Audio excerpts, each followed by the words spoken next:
35 miles per hour with gusts up to 60 miles per hour expected.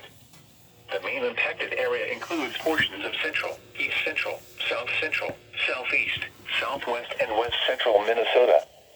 The main impact time is from 3 p.m. Wednesday to 3 a.m. Thursday.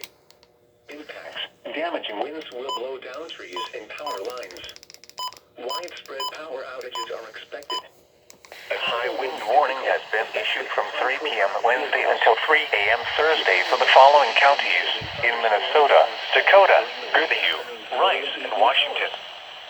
A high wind warning has been issued from 6 p.m. Wednesday until 6 a.m. Thursday for the following counties in Wisconsin, Pierce, and St. Croix. A high wind warning has been issued from 6 p.m. Wednesday until 6 a.m. Thursday for the following counties in Wisconsin. This is NOAA Weather Radio KJY80 in Red Wing.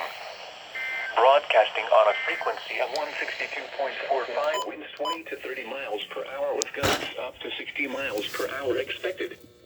The main impacted area includes portions